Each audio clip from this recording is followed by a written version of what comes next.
You're playing baseball. I know after the game that you had said that you felt like you should have played Logi more. Is that like a conversation you have with guys after the game, if that's something you feel? Or... Sometimes I do, sometimes I don't. You know, I didn't have a particular conversation with him. He's been playing a lot, deserves to play, keeps getting better. Really happy with him. You know, I kept Ben and Owen in there. You know, Owen, stayed out of foul trouble. He was a little under the weather. You know, wasn't his best game, but he was out there battling. You know, probably should have played him a little bit more anyway. Just like a cold or something? Yeah. Is he doing all right? Everybody seems to have one right now. Is he doing all right now? Or? What specifically did you see from Logi against Illinois that you didn't see like a month ago? Well, he was he's about the same because he's aggressive offensively. He's always been that way. I mean, hit two big shots. You know, he's never afraid to shoot the ball. You know, he makes plays off the dribble, and he's a pretty good passer. Defensively, he's probably our best low post defender. That game at Penn State, like a month ago, whenever that was, anything that you're taking from that one and applying? You can't turn it over 18 times. Turn it over 18 times, you're going to lose. Pretty simple. What makes their press difficult to deal with, and how do you try to counter that? They're good at it. They're quick and they're aggressive. They're active. They're connected. If you're going to press, that's how you have to be, and that's how they are. I mean, they got long, athletic guys, and they stay after you. But they have good instincts, so they help the helper and rotate and keep pressure on the ball, and they can sustain effort. His roster was overhauled. Was there kind of a getting acquainted with this new Penn State team for you guys maybe in the first game that won't be there now? They have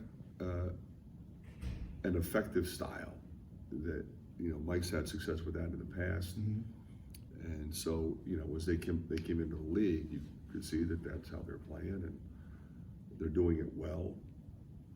So, we had plenty of tape on them to watch, but it's not uncommon for other games, Pat. I mean, so many teams just change. Sure. New guys. But, as long as you have, ample time in terms of, we had plenty of games to watch to get used to their personnel, and it's a little different now. You're seeing,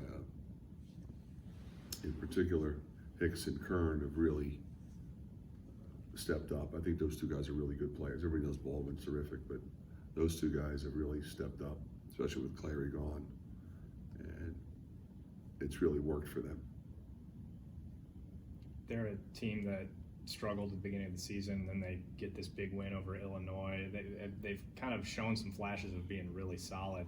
I guess, have you seen that momentum kind of turn for them? Do you think they're bringing momentum to Carver tomorrow?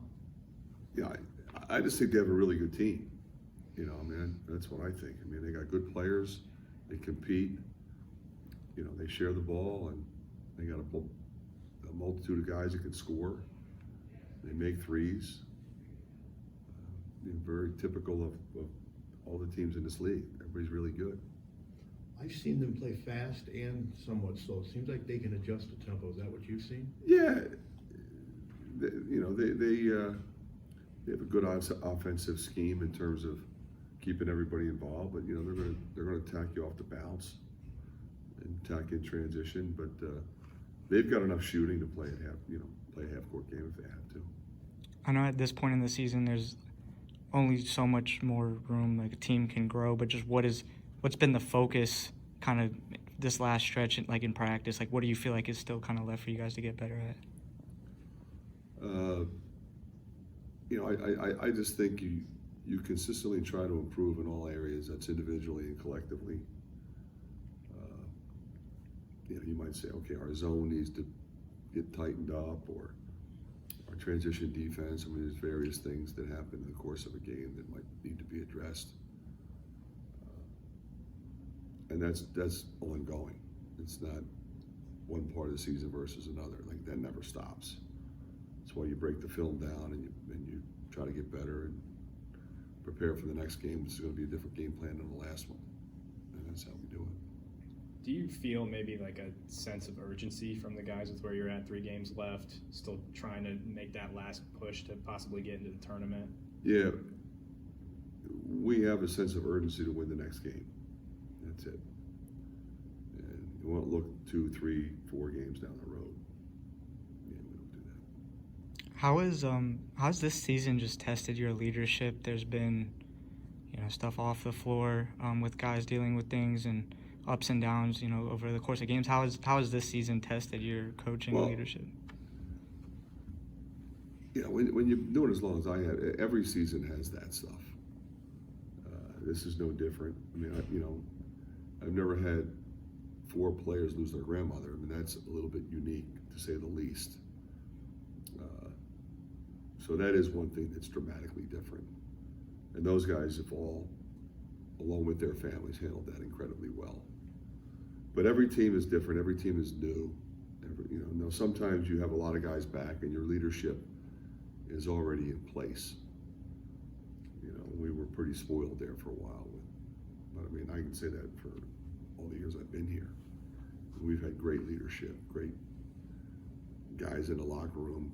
You talk about culture. So, but this team is really a special group of guys. I mean, they're committed to one another. They play hard. They prepare professionally, and they're fun to coach. And they keep battling for me. So, yeah, there's nothing special that I've done any differently than I have in the past. It seems like every time we're getting together, we're talking about the leadership of the team. From what I'm able to see, it just really seems like the guys have really responded to Peyton in particular this year and his stepping up into that leadership role. Yeah, I think Peyton has really taken it upon himself to be really supportive of the young guys and professional in his approach, and I think Tony has tried as well. I think Patrick probably has been around the longest. He has a lot to say, and guys like him and respect him and listen to him. It's a group of guys that accept that. Like, you can have guys talking, but if you have guys that aren't listening, not doing any good. And those guys that are listening are respecting those other 3 guys. So, I think Peyton has really, really taken it upon himself to be vocal. He and Patrick are the most vocal. Tony, of course, he's been playing a point, but that changes things. How did you see in last season when Peyton got off to kind of a slow start? How did you see him work through that? He just kept working. I mean, there's no magic formula there either. I mean, he's a really good shooter. He wasn't shooting it well. He shot it well all summer. He didn't start the season out shooting it well. We kept going to him. We kept encouraging him to shoot. He kept coming in and getting extra shots up. He ends up being the 6th man of the year in the league. Probably single-handedly won his 3 games. So, yeah, it's not like any one particular thing happened. I mean, you just got to keep grinding. And he never lost his confidence, and we never let him.